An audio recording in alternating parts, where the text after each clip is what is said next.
calculating the perfect shot, and more are all made possible by science, technology, engineering, and math.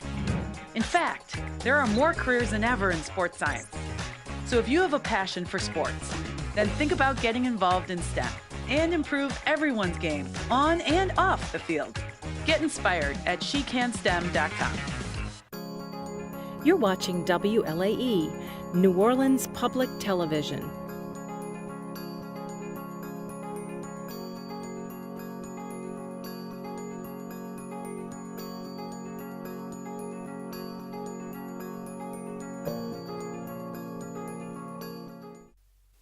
Inside New Orleans Sports with Eric Asher is underwritten by... At Villere's Florist, we deliver the magic of flowers 7 days a week to the North Shore and South Shore in the New Orleans area. Whether it's for birthday parties, baby celebrations, Villere's provides colorful floral displays for all. With a store full of fresh-cut flowers, exotic tropical flowers, orchids, roses, and even fruit baskets, our goal is to make your vision a reality. Villere's Florist, proudly serving Louisiana since 1969. Dave Miette Insurance Agency. Auto, home, flood, business, 504-556-0809. Dave Miette, INSagency.com. CNC Drugs is a family-owned pharmacy that's been serving Southeast Louisiana for over 50 years. Whether you need help taking care of an elderly family member, a growing child, or even a pet, CNC provides patient-centered care for your entire family. CNC Drugs, large enough to serve you, small enough to know you. Locations in Mandeville and Araby.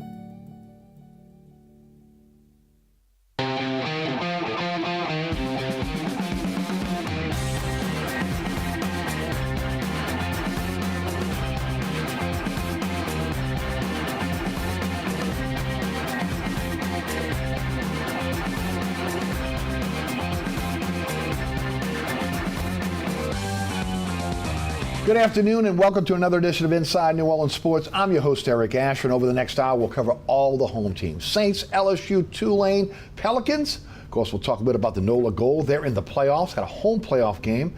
A guy named Skeens is tearing up Major League Baseball. And to break it down for us, one of the best we have in the state, Jim Derry joins us on the program from NOLA.com and The Attitude Podcast. Jim, welcome back to the show. Thank you. That's a nice intro there, and I'm feeling a little overwhelmed at the moment. He does a great job. I'm telling you right now, if you have not had a chance to check out the podcast, just you put it on again, your to-do list, and check him out. Jim, when can folks check out the podcast? Where is it? Give us all the... we're back from vacation every Monday, Wednesday, and Friday. We go live at 11 a.m. on YouTube, Facebook, and Twitter. You can search for Attitude Podcast on YouTube is the best place, the easiest place to find us, but then also after the fact, everywhere you get your podcast, you can listen to us on demand. Beautiful. Hey, look, I just want to congratulate the NOLA Gold. It's been a long time coming for them here in New Orleans, again, to get to the playoffs. They'll have a home playoff game in New Orleans.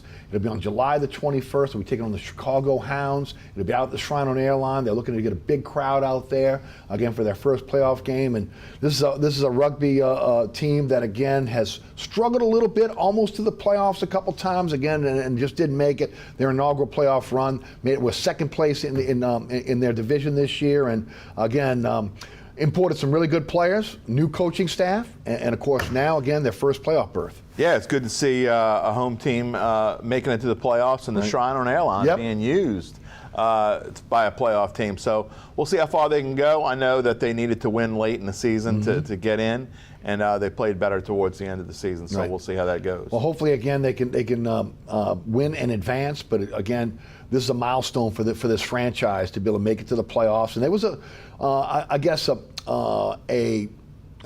Tim Falcon and those that own it. Ryan Fitzgerald, again, is the general manager. Again, they doubled down this year to be able to, again, make sure that they had one of the top teams in that league. And hopefully, again, they'll bring a championship back to New Orleans. Yeah, we'll see how a Chicago team handles the heat and humidity of New Orleans. That's a great point. That's also a big advantage. So we'll see how that goes in a week. No doubt. Well, let's talk some Saints here. Minicamp is over. OTs are over. Got a couple weeks out from training camp now. Guys are starting to wind down their vacations. The big question mark going into this camp now is Alvin Kamara. No question.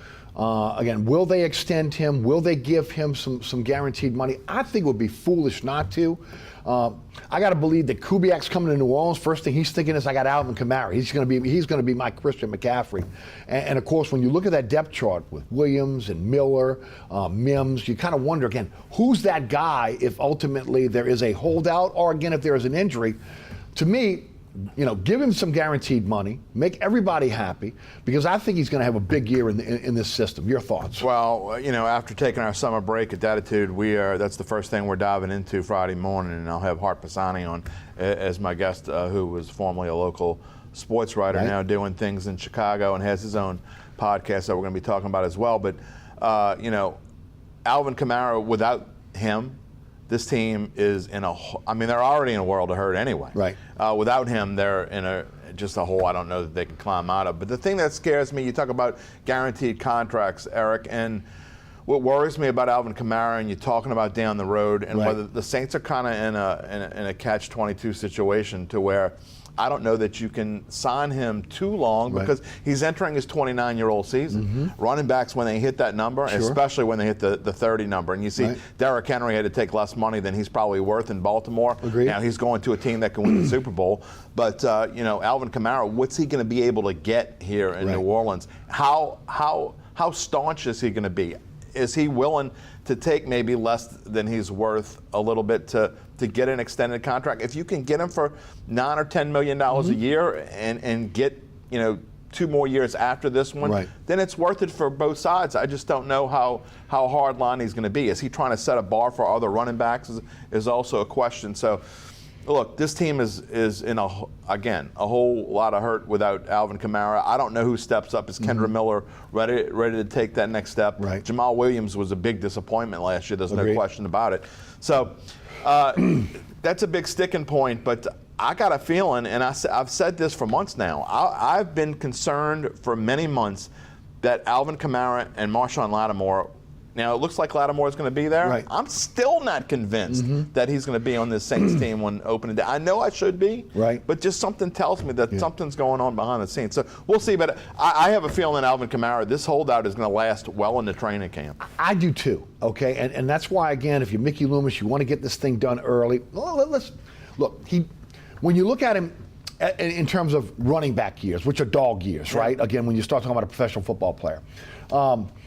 He went to Alabama, didn't play a lot, ends up at Tennessee, so there wasn't a lot of wear and tear on him in college. Now, again, in the pros, he's been utilized a lot with the New Orleans Saints.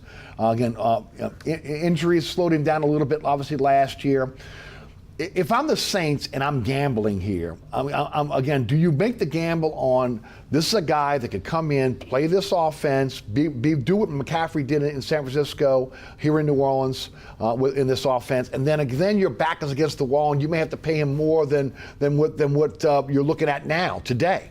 The other thought is, again, do you just keep him happy because, again, he has been a Saint. He wants to be he wants to maybe finish his career here. My thing is, again, you don't want to extend him too far into his 30s.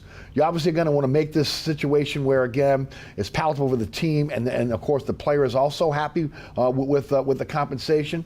But it's a tricky situation for the Saints right now because you mentioned the age, and of course, again, for the Saints, if he has a great year, you may be forced to give him more money than you would have gave him if you gave it to him today. I think you have to gamble, Eric. I really do.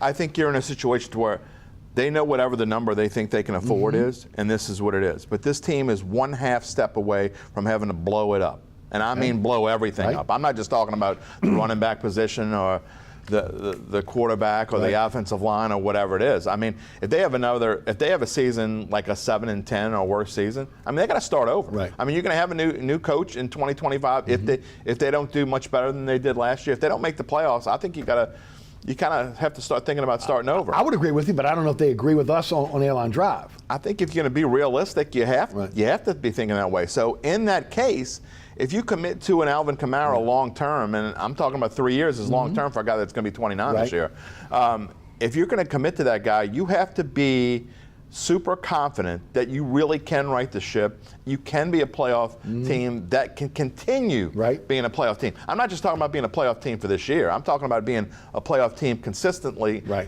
and getting back to somewhere where they were 5 years ago. Now, you don't have Drew Brees, so that's hard to do. But I just think they're in a position to where you have to gamble that he's going to come back and say, this is what we're giving you. You either take it or leave it. And if he doesn't take it, then he sits out. To your point, $25 million on the books. Again, none of that money is guaranteed for him next year. Also, again, they can get out of Derek Carr's contract next year. So if, again... It would be tough to do, though. They can get out of it. They can get out of it. It's going to cost them some money, but they can get out of it next year. But my point is, if that happens and you are in a situation where you're blowing it up, you definitely don't want to be able to commit to again, multiple years with Alvin Kamara, just like you don't want to commit to Derek Carr at that point, because you're probably going to be in that situation where you're going to be looking for a young quarterback and you're going to be selling off assets. Look at the one-year deals they've done on defense. Right. You know, Willie Gay, Chase Young. Of course. They don't know if they know. That's to me, that tells me, look, and I get that part of it is that, you know, they're trying to be, you know, they don't have the cap space, the money to do it. They were hamstrung, there's no doubt. Exactly, but that tells you, it tells me, it tells everybody that I don't think they know what's going to happen after this season, and they're not willing to commit to hardly anyone, and I don't think they're willing to commit to Alvin Kamara either. Right. Biggest question mark to me, really two question marks going into this season. One is the offensive line. What will that look like when everything shakes out at the end of camp? And the other one is, again, the ability to stop the run. What are they going to do on the interior of the defensive line when it comes to nose tackle? Those are my two major concerns going into this season. What are yours? You're stealing my thunder from my show on Friday morning. I must be watching. In fact, you must have got a copy of what my front page looked like. There's no question the second concern in this team. Alvin Kamara is number one. Right. The O-line is 1A. Right. Agreed. You know, right now you're looking at your rookie who played right tackle throughout his college career is going to have to play left tackle. Maybe he can do it. Maybe he can't. I'm going to go in as positive as I can and think that he can, right? But now you're depending on a guy in Trevor Penning. You're going to put him in right tackle when he was a left tackle. So now you got two guys, two anchors, playing out of position already. Agreed. And a guy in Trevor Penning that already proved that he can't play. So maybe they can rehabilitate him, maybe they can't. Who's going to be your left guard? Is it going to be Nick Saldiveri, who, how many snaps did he play last year? Well, again, starting snaps now. Exactly. Right. So, you're going in Eric McCoy, great center, fine. You know, Cesar Ruiz, average right guard. He's probably played his best season last year. I agree with that. And maybe he is improving, and maybe he can become. That's another guy they moved from, again, his natural position. Exactly, center. Right. So, this offensive line, to me, and I hate to say this, and look, I'm trying to be positive, and I've been saying this since the offseason began. I am trying to be as positive as I can, but when you look at this offensive line, realistically, they have a chance to be the worst offensive line in the NFL. And if you're going into the season, by most accounts, you look at PFF, a lot of people use PFF for grades.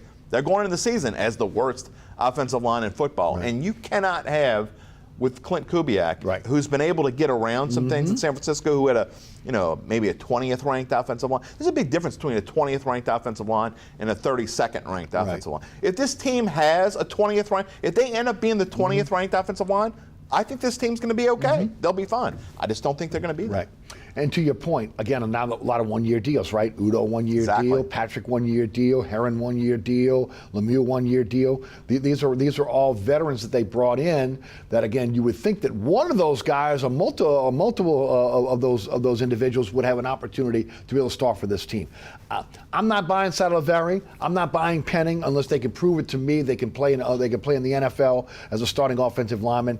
I think you got a better shot with those guys that are on one-year deals. But again, but you know what that tells me, Eric? All those one-year deals on the offensive line, they're going to be like shuffling in, plug and play. There's going to be no consistency like there was last year. And I mean, that doesn't lend to success. If you're constantly changing who you're going to put in at left guard, or you're going to move Fuanga to right tackle at some point. So, okay, let's try somebody else at left tackle. I mean, what does that do for you?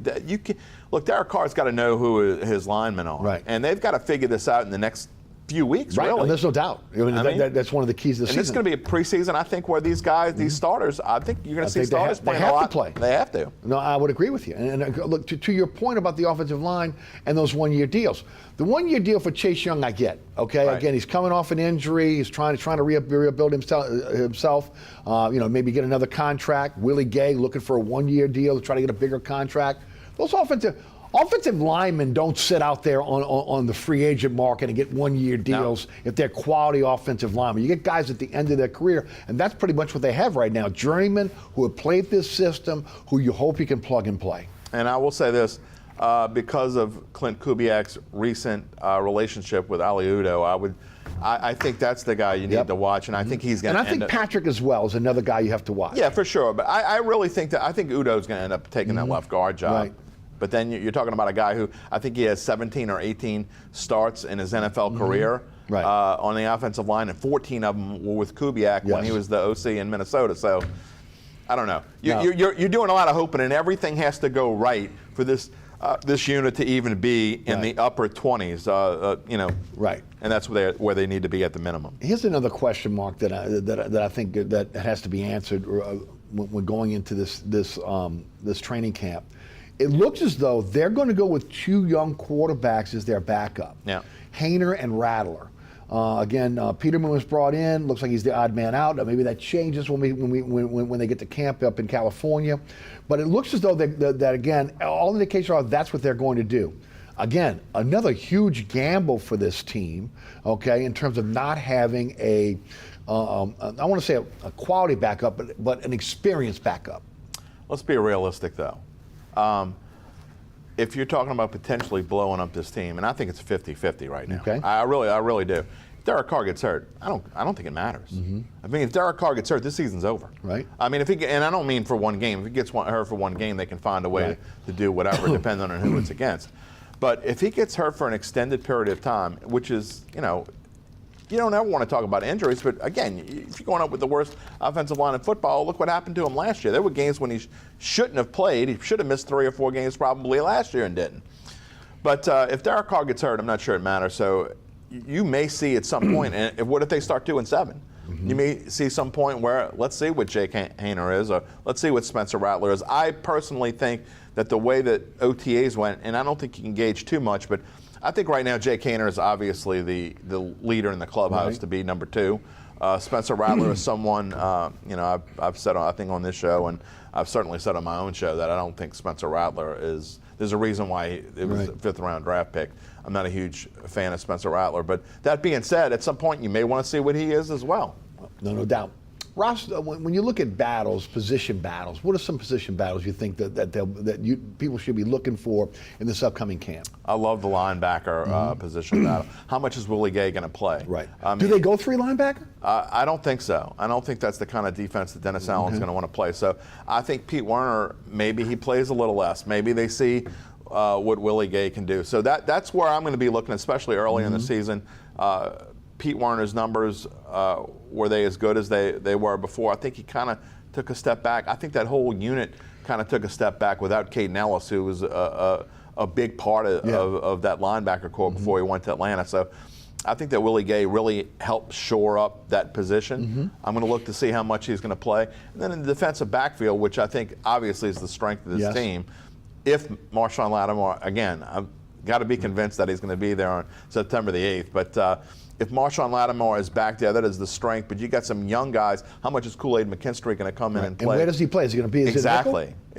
I'm not sure. And I think we're going to find that out in training camp. Obviously, he was injured. He didn't do anything during OTAs. That's a position I'm going to look at in camp as well. If they are tanking, okay? I hate that word. Okay, me too. But if this is going to be a season where they get into it and they got to blow it up, that's a position where again, you may see a move, where Lattimore may be moved. Sure. Because you have Taylor, you have Adebo who's going into a contract year.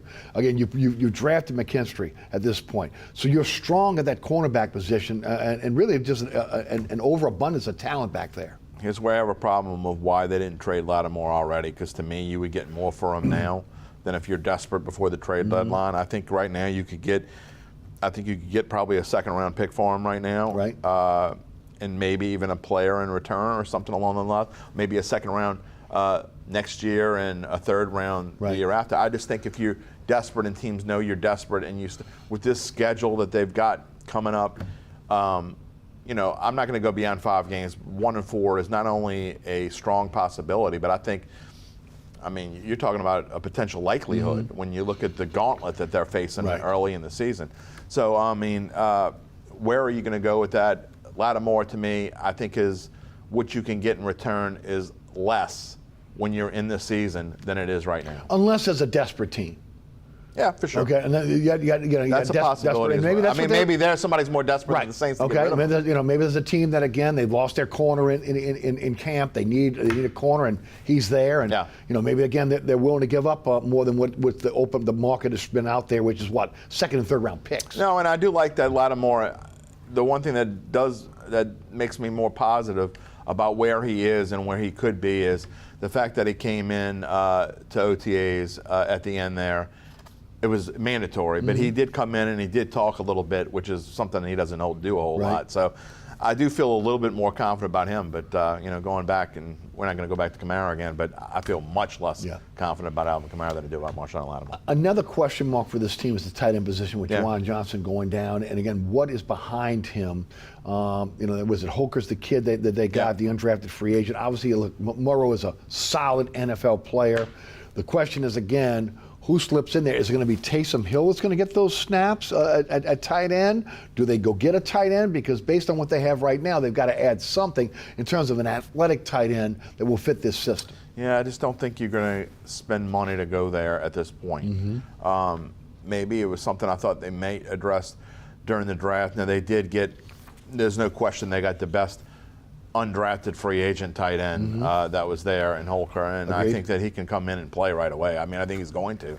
Boston Morrow isn't really the guy that you're going to use a lot. And you think about what Jimmy Graham did. He only caught 8 passes last year, and 4 of them were touchdowns. He's not that's not the kind of tight end he is. He's more of a blocking tight end, and so. Can Holker be that guy that can use in the red zone? They say he's a little undersized. Can he catch 25 passes a season? Right. Maybe. But I think you're going to find out, and I think he's going to be used a whole lot. How do you think Taysom will be utilized in this offense? Taysom's an interesting. I think you're going to see him in the backfield a lot. I think you're going to see him play fullback a good bit. Now, I do think he's going to line up at tight end, but that's one of the big mysteries of this Clint Kubiak offense is where does Taysom Hill fit in? Is he more of a use check guy? Exactly. I think he is kind of a use check guy. And if you think about it, he's probably a little bit more, he's definitely faster than use check, and he's more athletic, I think, overall than use check. But I think the good thing about Taysom is he's willing to do whatever it takes. I don't think you have to worry about him. I think he can block. I think he can run. And I still think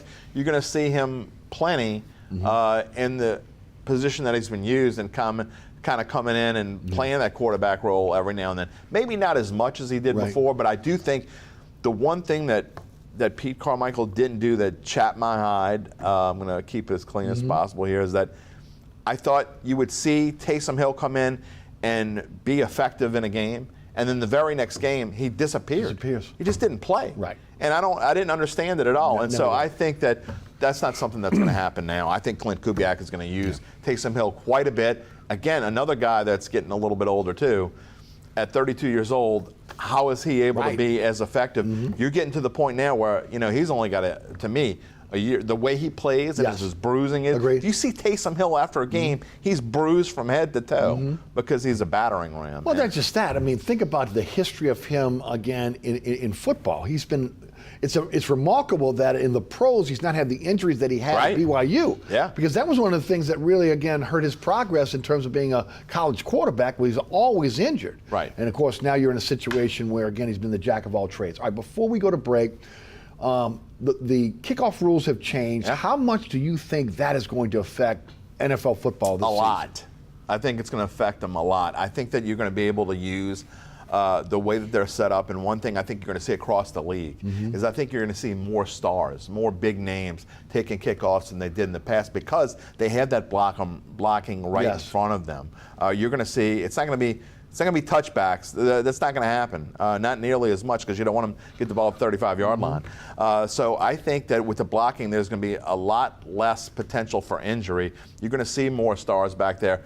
Does Rashid Shaheed become a returner? I think you're going to see, maybe not in preseason, but I think you will see that coming into effect. I know a lot of people don't like change, and I'm actually one of them. I'm not a big change kind of guy, but as a guy who watched the USFL and the XFL and now the UFL, I think these rules are going to benefit teams that know what to do with their special teams. I think they're going to benefit them greatly. I think you're going to see more returns scored for touchdowns. I think you're going to see more returns that get you to the 40 to the 50-yard line. It's going to help. And I think the Saints are actually in a good position with this. I like this rule, and I think it's going to benefit the Saints.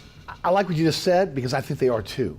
Because, again, Rizzi's their special teams coordinator. He was on, again, the forefront of developing this rule, right? So, again, the Saints should, at least on the outset, you would think that they would have a little bit more of a opportunity to be successful than maybe some of the other teams out there because, again, the coach was involved in creating this rule. Also, Eric, they've talked about it a lot more than other teams. I think they're looking forward to this. They've been thinking about this since this rule was implemented, like you said. So I think that you're going to see different things in preseason. They're going to work on different things. You're going to see a lot of different players back there because it's going to figure out who the best person is to return. And I really think it's going to benefit this team. And again, Rashid Shaheed, I think that's the one you watch out for. Me too. And it brings excitement back to the kickoff, right? Absolutely it does. I mean, it really does. Forward to it. And look, I'm so glad they did because I would have hated them to take the kickoff out of football. You can't do that. And then look, you'll miss the onside kick in the grand scheme of things, but you can still do it as long as you declare when you're in a position where you have to do it. You still, I mean, how often did you see ambush during the regular season? What, 2 or 3 times a year? So it's really, people say they don't like it because of that, but I don't think it's going to change. I think people are going to be excited about once they get into it and see it. I agree wholeheartedly. It's going to change. It's going to change the game. Jim Darius with us again. The Attitude Podcast, also NOLA.com. I'm Eric Asher. You are watching Inside New Orleans Sports. We'll hear from our underwriters. When we get back, we'll talk Pels. Located at 3701 Iberville Street in Mid-City is Katie's Restaurant and Bar. Open 7 days a week, Katie's offers daily specials for lunch, dinner, and Sunday brunch. Serving New Orleans cuisine such as fried shrimp platters, grilled redfish, and a fully stocked bar. And don't forget about our expanded event seating and local entertainment. Featured on the Best of Food Network's diners, drive-ins, and dives, Katie's Restaurant and Bar. Burkhart's Air Conditioning, Heating, and Refrigeration has been family-owned and operated since 1989. Burkhart has energy-efficient solutions and offers brands such as Mitsubishi ductless AC units and Amana, the only manufacturer with a lifetime unit replacement warranty. Burkhart's offers maintenance bundle packages that include servicing your AC, generator, and tankless water heater. For more information on the services Burkhart's provides, visit acpromise.com. Burkhart's Air Conditioning, Heating, and Refrigeration, providing comfort for life. Welcome back to Inside New Orleans Sports. I'm your host, Eric Asher. Jim Darius with us from the Attitude Podcast and also NOLA.com. Let's talk Pels. 49 regular season wins for them, play-in tournament. They get swept in the playoffs by Oklahoma City. Got to bring that up again. Look, it is what it is, right? I mean, again, it's hard to just to glaze over that because of the expectations of the season last year, how that was going. They're in blow-up mode. It looks like. Okay. Let's talk first of all about what has transpired this week, and that is the trade for Deontay Murray, trading Larry Nance Jr., Dyson Daniel, E.J. Liddell, sign and trade with Cody Zeller.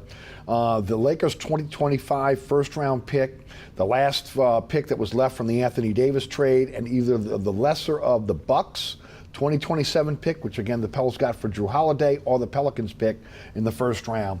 Murray comes in, again, an 8-year vet, 27 years old, averaged 22 points for the Hawks, 6.4 assists, and 5.3 rebounds in 78 games. He's under contract for the next 3 years. Your thoughts on this deal? I think this makes this Pelicans team much better defensively. You look at the scoring average, and that's great and all, but I mean, I think you're talking about. I think his scoring average will probably go down a little bit because of the scores that are on this team with him. But I think his assist number is going to go up. I like the way he plays. He's a heady kind of player. He's going to be able to make that pass. He's going to be able to find the open player, something that, the Pels just haven't had a true point guard. And I think that's something they have now. So I love the trade. I think it works out well for them. But I'm so concerned. What did they need going into training camp? They needed a point guard and they needed a big man. They got the point guard. Right. But they still don't have a big man. I mean, who's going to start at center? I don't even know if we know the answer to that. Well, yet. I mean, they went and got Tice again. Yeah, well, he's 6'8", and he's not a real big man. Right. I mean, you lose Larry Nance, you lose Jonas. Right. And so, I mean, he's not going to be a starter. No, I mean, let's be realistic. No, he's a fill-in guy. I don't even think he's going to play as much as Larry Nance played. Right. So, I mean, this is a guy that was probably going to go to Europe soon, and if he didn't. Well, with Slim Pickens, there was nothing out there at the center position, so they had to do something. That's their own fault for waiting that long. But they were so, I think they were so focused on Murray/Trae Young that they kind of lost sight of. And great, they went out and got Yves Missi in the draft, which I think he could be a great player for this team. I like the pick. And when you're picking, but is he ready this year? No, I don't think he's not ready to be a starter. Right. Do you think he can play backup for? You think? No, I think he'll get in some rotations. Because a lot of people believe he's going to be in Birmingham for most of the season. I don't know. I think you're going to see. I think they want to see what his talent is. When you're talking about a 7-footer with the raw talent that he has, I think you need to get him in there and see what he can do. But obviously, he's not a starter, and they just don't have a starting center. No, they don't. There's not one on the roster. No. So I mean, did you still think about trading BI? I mean, obviously the market wasn't out there to what they said. You know, Griffin said we're not giving them away. Right. And I'm glad they're not giving them away. But you shouldn't. But you've got to look and you've got to shore up that spot. And I think the only way they're really going to be able to do it is to include Brandon Ingram in a trade some sort of way. I don't think it's going to happen. I think at this point, Brandon Ingram is probably staying here in New Orleans. But, you know, that's something you got to look at. I want to get back to the big in a second, but let's talk Brandon Ingram for a few minutes here, because again, once $52 million, he's eligible for $52 million extension, max extension here, but the market's not there. Right. It's pretty obvious. Okay. Again, he's got $36 million left on his deal on an expiring contract. He's in a situation now where, again, they've shopped him, obviously, at this point. I mean, that's not a secret. But no one wants to be able to take him on a one-year deal. Nobody's willing to give him, again, $52 million. He's not a $52 million player. I've talked about on the radio show bringing him back at $36 million this year, maybe giving him an extension for 2 more years, okay, and allow him to. It's a win-win for both sides, because you have an opportunity for him to be able to stay in New Orleans, which he said he wants to stay. He gets a chance to, again, rehab his game and his reputation based on, again, what happened with Team USA and, of course, in the playoffs, coming off an injury, nevertheless. And maybe you make it favorable for both sides. You give him, again, another year, $42 million, somewhere up in there. And maybe the second year of that deal is a player option where he can get out, okay, and get back in the free agent market if necessary. You can't give him away at this point. Again, I would like to see him on the floor with a Murray and a Zion Williamson, having a point guard, getting him the ball in a position to be successful. I think, again, he could flourish with that. But the problem is now, he looks like the only asset that you have left that, again, maybe you could go out and get a legitimate big with. Yeah. Okay, that's the issue where you are right now. I agree with Griff. You can't give him away. But yet, at the same time, you don't want to lose him at the end of the season for nothing. So they're between a rock and a hard place right now. Yeah, and one of the big problems I have, and people say that it doesn't matter, but I absolutely think it matters, is Brandon Ingram is probably thinking, am I wanted here? You know, I mean, all they've been talking about, all you've heard about it is where is Brandon Ingram going? Not, I mean. But they said he'd been in constant contact. Yeah. You buying it? No. I mean, yeah, I'll buy that they've been in constant contact, but I mean, if you're still, all you're hearing, if you're Brandon Ingram, is where is he going to be traded? But you want $52 million, Jim. I mean, again, at the end of the day, look, I want $52 million too. Okay, I'm not getting it. Well, if you get $52 million, I'll come on as your assistant. $52 million. I'll go fetch your coffee. I'm going to break something off for you. Okay, yeah, but I'm coming. If you get $52 million, I'm going to. What I'm saying is, again, if the market does not bear $52 million, at some point you got to look in the mirror and say, you know what? I need to either get on a shorter term deal to get back in free agency and try to make up that money, or again realize that I am who I am right now, coming off this season, and I'm just going to try to play it out. Yeah, but you're looking at it in a closed vacuum almost, because this was not the great. There was a lot of free agents this year, okay, and it was a terrible draft, right? So you weren't really going to upgrade your team any other way but doing it by free agency. Okay. Next year it's going to be a much better draft. Right. I think the free agency. I think it's going to be a little bit different. But you might have any picks next year. I'm not talking about the Pelicans. I'm just talking about overall. Right. If you're Brandon Ingram, you might bet on yourself and say, you know what? give me whatever you're going to give me for this year, and I'm going to go get my $52 million next year. I'm not saying he's going to get it or he's not going to get it, but I'm telling you, if you're Brandon Ingram, you may be thinking that from the inside. I just don't know how. So you just take it from his standpoint. Well, first of all, there's nobody in the NBA that's going to take him on a 1 year, $36 million deal. Okay? I agree. They're not giving up any assets for 1 year, $36 million with Brandon Ingram. Here's the problem, though. If you're the Pelicans, where does he fit in with this team? Now that it's kind of retooled and changed, and you bring Murray in, and I know B.I. is not really a point guard, but I just don't know. The rotations with him and Zion never really worked. But they never really had a legitimate point guard to make it work, though, Jim. I understand I'm going to play devil's advocate there. No, and I hear you. I just don't know. What I saw from B.I. last year, that mid-range didn't work last year. Like he's automatic from that top. They asked him to be the point forward. They asked him to be facilitator, rebounder, and scorer. Well, it does take a lot of pressure off of him, for sure. Simon Murray does.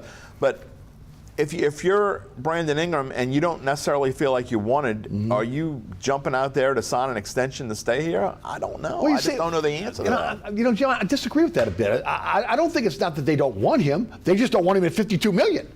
No, but what I'm saying is whether they don't want him at $52 million or whatever, if you're the player, do you feel like you're wanted? That makes a big difference on what he's going to sign for. At the end of the day, first of all, you got to realize what your real value is. What his value may have been last year. Players realize their real value. At the end of the day, again, I don't know what you got agents going pie in the sky. Yeah, pie in the sky. But look, he sees the landscape. Nobody, look, it's been Sacramento, it's been Philadelphia. We go right, there's been a myriad of teams that have been supposedly in the Brandon Ingram sweepstakes. Nobody pulled the trigger on it. What's been the main reason why? Because, again, they want to sign him to an extension, and he's not going to be willing to sign for an extension under what he believes he gets. I'm going to tell you this. I'd be very surprised if I come on your show on July 10th, 2025. Well, it's going to be before that. I'm just telling you, if I come on the show on July 10th, 2025, that Brandon Ingram is still a Pelican, I'll be surprised. I just don't think it's going to happen. CJ McCollum, what's his role in that? Yeah, there's so many people. I hear from friends of mine who are like, you need to talk on your show. They need to be trading CJ McCollum and all that. I think that Murray's entrance into New Orleans benefits CJ McCollum more than anyone else on this team. Because he can go, when is C.J. McCollum best? When he has the least amount of pressure on him. And I hate to say that. I agree with you. But he's a veteran presence that this team so desperately needs, okay? And now, all C.J. McCollum has to worry about is finding a spot on the floor that he can get to where he's open, because when he's open, he hits that three. And they got plenty of guys that can hit the shot. But when he doesn't have pressure on him, he's so much better. And I think you're going to see him flourish in this system this year. And he doesn't have to play as much. Is he still a starter? That's a good question. To me, I think he comes off the bench. If he's on this team, he comes off the bench. And I don't think that's a problem for him. I don't think he'll mind. This guy is a true team player. This is a guy that a lot of other teams would want. So maybe he doesn't start, but I don't think he has a problem with it. I still think he plays 25, 30 minutes a night, regardless whether he starts or not. And I think that he's going to be that guy that you want on the floor at crunch time. So I just think that. Well, look, you could have him on crunch time, but that doesn't necessarily mean he has to start. Well, he doesn't have to handle the basketball like he handled it last year. Right. And with the injuries that they had, and when B.I. went out, he had to take on all of that role. He had to be C.J. McCollum and Brandon Ingram, which is something he can't do. Right. And he doesn't have to do that anymore. So I don't think C.J. McCollum's going anywhere. I think they love him here. I think he loves it here. I don't think he wants to go anywhere. So, yeah, I think he does well. The loss of Najee Marshall to Dallas, 3 years, $27 million. Yeah, and then, of course, again, the sign and trade with Valanciunas for a second-round pick to Washington, 3 years, $30 million. To me, two of the toughest guys on the team, two guys that again played through injury, two guys that again was hard to get off the floor. Valanciunas with a double-double machine, and then when you talk about Najee, he was, again, everybody talks about the energy that Jose brings. That guy brought energy as well. Yeah. Look, I think the loss of Jonas is what no one's talking about. And I think it's really going to. I never understood why they didn't seem to. They never endeared themselves to him. They were never huge fans of Jonas Valanciunas. This franchise wasn't. I never understood that. And I think if they could have found a way to keep him, I think that would have cemented this team to be one of the top 4 teams in the Western Conference. I really believe that. But without him, I think that's where you're going to see a big drop-off. You can't replace 10 and 10. No. I mean, you just can't. And who is more tough-nosed on this team than that guy? Yeah. I mean, so I think you're going to miss Jonas a lot. And just, I mean, again, they bring in Tice. He's not as big as Jonas. He's not as physical as Jonas. You still, even though they're going with the positionist NBA, where again everybody can switch, there's a place for a center like Valanciunas. Oh, 100%. Okay, there's a place in the NBA for him right now, and I think the Pels lost out there. And I don't see how you even replace him. I mean, or even like halfway replace. And especially now with there's really nothing in free agency. Yep. Nobody's given up one of their bigs. What they're hoping. I mean, Cleveland. They talked about Cleveland again. There's Portland out there. Well, I think that also if they go into the season before a trade deadline, I mean, you look at a team like Utah and maybe you can get a Markkanen or something like that. But what do you have to give up? Right. So, but even a Markkanen, again, he's an outside shooting big. Okay. Well, yeah, you still miss Jonas. Right. You still who's rebounding for you? That's a good question. Zion. Right. Well, I don't know. Does he rebound? I mean, he's going to have to. He rebounds his own shot. I mean, honestly, he's going to have to. Think about it. He's really going to have to. Well, I mean, look, that's another part of this, and I don't want to go too more deeper into the Pelicans, but if you trade Brandon Ingram, what happens if Zion gets injured? I'll tell you what. One thing you didn't talk about that I think that's going to be the most, besides Jonas being gone, I love Willie Green. Yes. But the one thing he's been lacking as a young coach is learning how to really formulate rotations well. And how's he going to formulate rotations with this team? Because he's got more talent than he's probably ever had overall. He's going to have it's going to be interesting. That's what I can't wait to see more than anything. How do they formulate rotations? With all this talent, I mean, you got 8, 9 guys. I mean, it's great. Yeah, but you're a donut. It's a good problem. It's a good problem, Nate. You're right. You're a donut. You're a big hole in the middle right now. There's no question. But how do you rotate all those guys? How much does Herb Jones play? How much does Trey Murphy play? Right. Do Trey Murphy and C.J. McCollum play at the same time with Murray? Right. And it's an interesting mix. Yeah. Let's get the center position figured out. That's true. It's kind of like the offensive line for the center. Yeah, same thing, no doubt. I'm going to get to LSU and Tulane football in a minute, but I got to mention Paul Skeens. Yeah. And what he's done for the Pittsburgh Pirates. Look, I was saying this on the radio show the other day. Back in the late 70s when it was We Are Family and the Pittsburgh Pirates, and again, I was on board, and I'd tune in to the Pirates. Big Wooly Stargell? Right, oh yeah, let me tell you something. But you know what? I haven't looked for the Pittsburgh Pirates since then. Yeah. Okay, now I am trying to find out when he's pitching. Can I find it on TV? I mean, he has much CTV now. 5-0, 2.12 earned run average, 78 strikeouts and 10 starts. And of course, now he's going to be part of the All-Star game in Arlington on July 16th. Again, first player to get an All-Star nod after being drafted first overall in the Major League draft. Incredible start for him in the major leagues. He's also the only starter in history, I believe, that has gone this many starts and averages 100 miles an hour on his fastball. I mean, look, I got to say, even I'm surprised. I'm a baseball guy. I've always been a baseball guy. My friends hate when I say this, but I actually like baseball more than I like football. Elizabeth, I'm coming to join you. Are you kidding me? Exactly. I think, you either love baseball or you don't really. But I think that Paul Skeens, what he's been able to do to come in and the way he's just kind of laid back and he looks like a seasoned veteran already. Right. If this dude stays healthy, I mean, you're talking about a potential. I mean, doesn't it remind you a little bit about Nolan Ryan? Oh, yeah. I mean, he's got the same kind of size, the same kind of demeanor. Yeah. And Shohei Ohtani will come in and hit a home run off him, and then he strikes him out in 3 pitches. So he just doesn't care.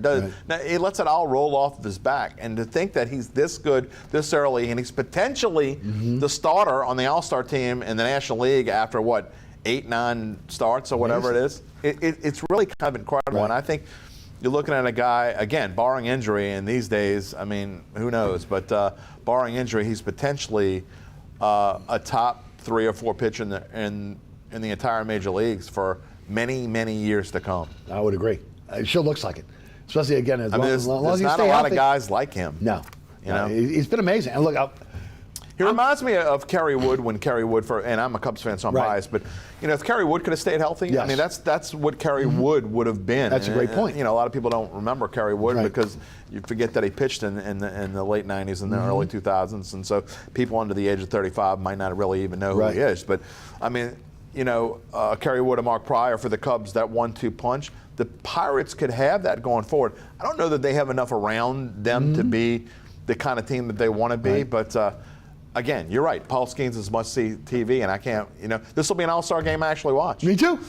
And I'm hoping he gets the start, so I don't have to watch too long. I think there's a good chance that he will. There you go. Let's talk some LSU football. Yeah.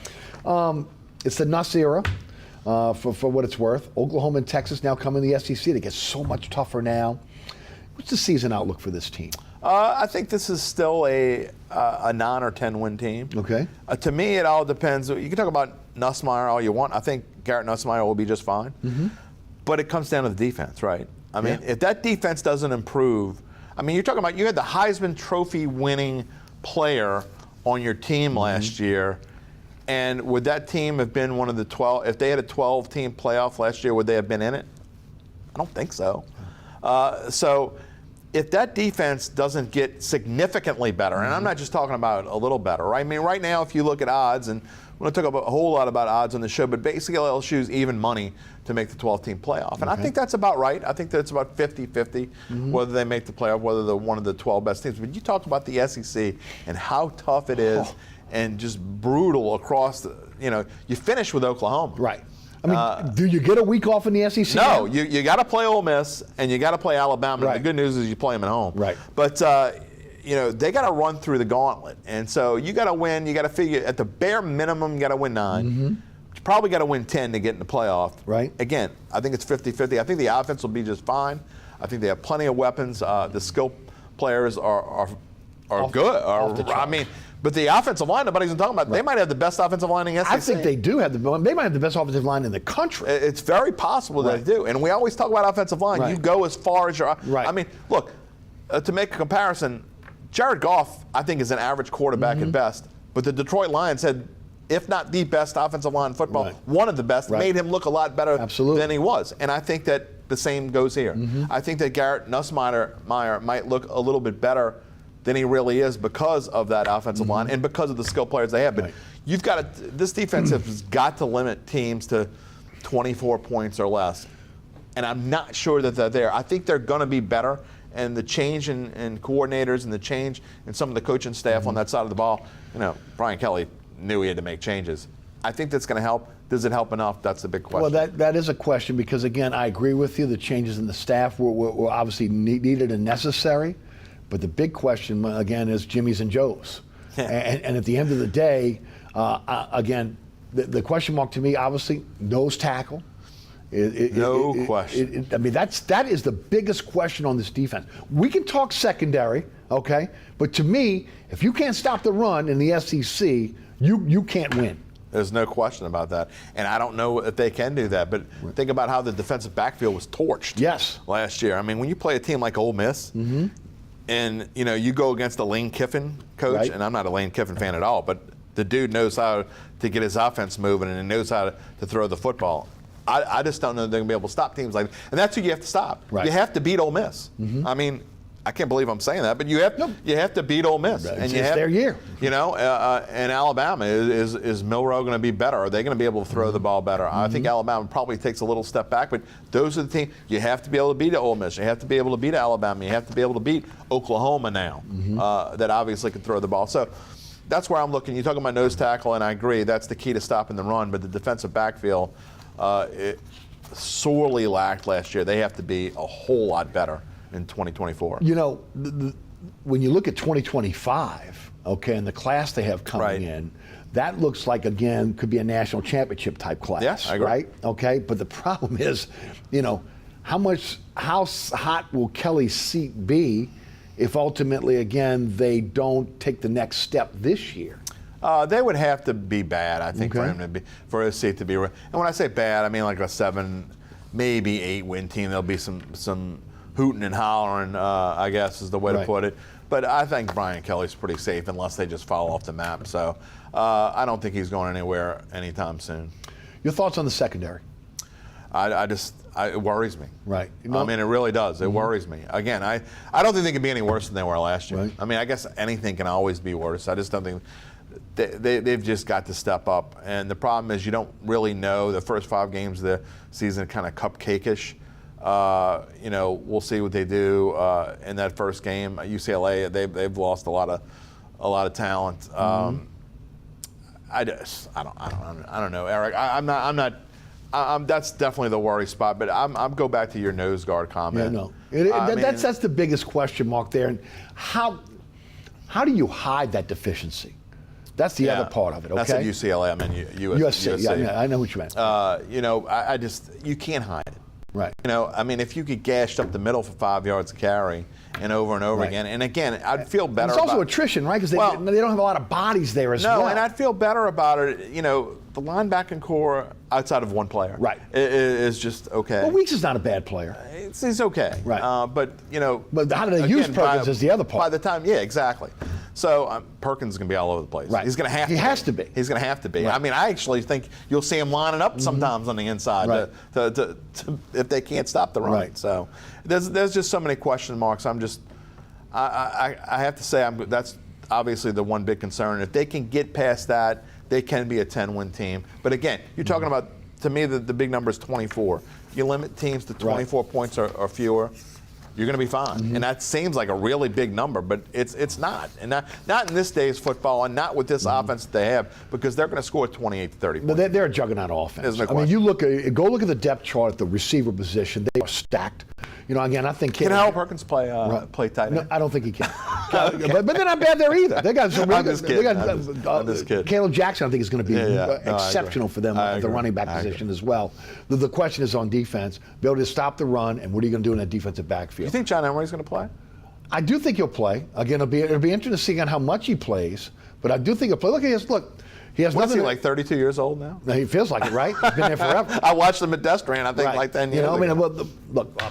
I hated to do this, but I called him pretty much the biggest tease in college football, okay? Because he's got so much talent. It's an incredible amount of talent. And look, he may be a guy that, again, one of those guys at LSU that maybe just didn't hit at LSU, but when he goes to the pros, I agree. Everybody's going to go to the pros, go, man, where was this guy? Exactly. He could be like a guy that's a 6th or 7th round pick, or even an undrafted free agent. I think he's a successful player. I think he is in the too. NFL. Let's talk Tulane. Yeah. Man, I tell you what. First of all, the Willie Fritz era was incredible. Yeah. And how he did in building back this program. The cupboard was not bare for John Summerall, but he did get some losses, obviously, in the transfer portal. But my gosh, what this guy's done in the transfer portal in terms of recruiting in his first year at Tulane has been remarkable. Who's going to play quarterback? Well, I don't know. That's a good question. Do you think it's Ty Thompson? I don't know, to be honest. Or Horton? No, I think that Kai Horton has probably the advantage at the moment. Because he's been there, right, and he's shown that he can play there. That's going to be interesting to watch over the course of August, battle there, isn't it? It really is, right. And I think that actually lingers into September, right? I think you'll see both of them play.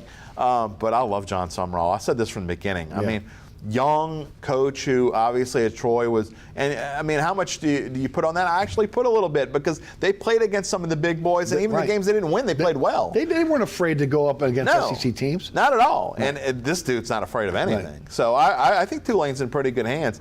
One thing about when you start winning, and this program did, it breeds success, right? And something that Tulane hasn't had in a long time. But going back to the quarterback position, no matter who it is, when you've had stability there for the past few years, I think that does change things. And so you got a new coach coming in, new quarterback. How long does it take to get adjusted? Can Tulane be that top non-Power 5 team, or I guess Power 4 team now? Right. Maybe they can be. I think they're going to be an interesting team to watch, because, as I've talked about in some other shows, we talk about how easy their schedule is. They got one of the easiest schedules to be able to navigate. If they can figure this out early and figure out who the quarterback is early, because I think their defense is good enough. I agree with that. I think they could be a 10 or 11 win team and be one of those teams that everyone's looking at.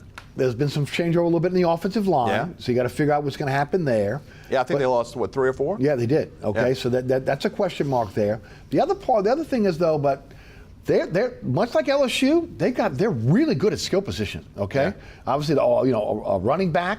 They've added some really good wide receivers, tight ends. So from a skill position standpoint, they're where they were. I don't know if they're as good as they were with Michael Pratt at quarterback, but again, they got some talent there. Well, you can't be as good as you were Right. with Michael Pratt at quarterback. I mean, you're talking about a guy who, whether he'll be an NFL quarterback, I mean, he's in the NFL, but whether he'll be an NFL legit quarterback someday, maybe, maybe not. But you're talking about a guy who was probably one of the, 6 or 8 best quarterbacks in college football last year. I mean, I think that's legit. So when you lose that, it's not like LSU when you go from Jaden Daniels to Garrett Nussmeier, and there's not a whole ton of, there's drop off. He's a different kind of quarterback, but I don't know. To me, that's where I look at first. And they do have the skill position players to win. Are these offensive linemen going to be good enough? Kyle Horton's going to have to move around a lot if it is him. Well, I mean, look, he did a great job in the offseason. Yeah. 16 high school signees. He had 3 JUCO transfer, 3 JUCO signees, 13 transfers, and again, this is the thing that gets everybody. If you're a Tulane fan, that's why you got to be a little giddy. Right. Alabama, USC, Oregon, Kentucky, Troy, UCF, Western Kentucky, Furman, Idaho, ULM. It's really the first 3 or 4 that really get you excited. Alabama, USC, Oregon, Kentucky. Okay, you're talking about when's the last time Tulane was able to go in and scoop guys up in a transfer portal from those schools?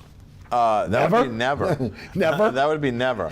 But that goes to the coach, though, Right, and no doubt. not just the recruiting part of it.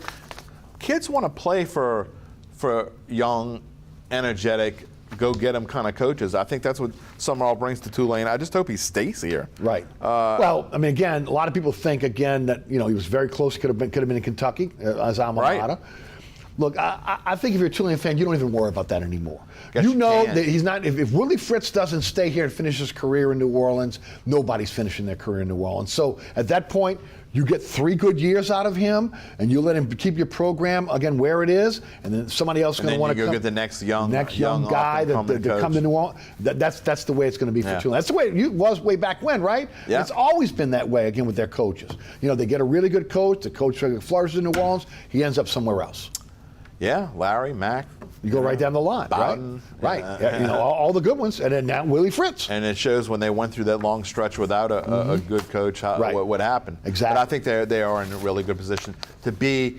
Look, all you're talking about is at Tulane, you want to be in position to be in the mention among one of the upper non-Power 4 conference teams, and I think Tulane's in a position to where they can be that for a long time. Jim, they've taken the next step. They got the collective, the Fear the Way collective. The issue is, again, fulfilling promises. Yep. Reason why Willie Fritz is not here, promises were not fulfilled. That bubble's still not built. Okay. Oh, I agree. All right, that bubble needed to be built. They needed that bubble built for the upcoming Super Bowl. Yeah. Because remember, the AFC team practices at Tulane. Okay, so that bubble was supposed to be built again by then. Still hasn't been built. Summerall's not going to be sticking around if he's got substandard. I think it's going to happen. You think it's going to happen? Yeah, I do. Okay. I think there are enough backers, and I have a decent amount of friends in the Green backers that they have money. Right. They're willing to put it up because they want to see this. This is not the same Tulane fan base that it was 15 years ago. No. Yeah, well, it's not the same fan base from when you and I were kids. Right, no.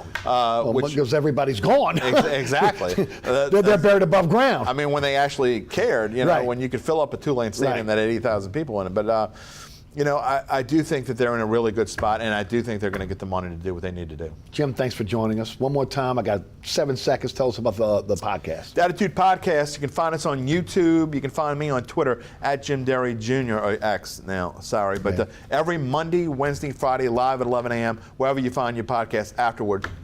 All major platforms. Thank you, Jim. Appreciate you. Jim Derry with us. Okay, thanks so much for tuning in.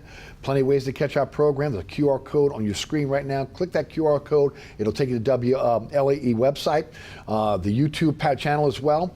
Remember, again, you can catch me on the radio, 106.1 The Ticket. You can download the 106.1 The Ticket app. Also, again, you could catch us on Spotify. Also, again, our podcast is wherever you find your podcast as well. Again, thanks to our underwriters who make this show possible. I want to thank Alex Chacon, also Danielle Wick, Ron Yeager, Jim Dotson, and our director, William Hill. For Jim Derry. I'm Eric Asher. Thanks so much for tuning in. We'll see you next week for another edition of Inside New Orleans Sports.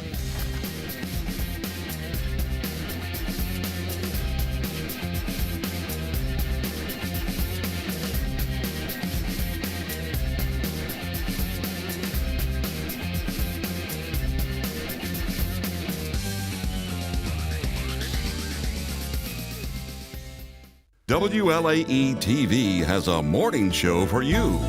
Watch Wake Up, live from Catholic Community Media, every weekday morning at 7. Fresh Catholic content from local priests, church events from our area, plus authors, the daily gospel, saints of the day, and prayer. Watch Wake Up, weekday mornings at 7 a.m., here on WLAE-TV.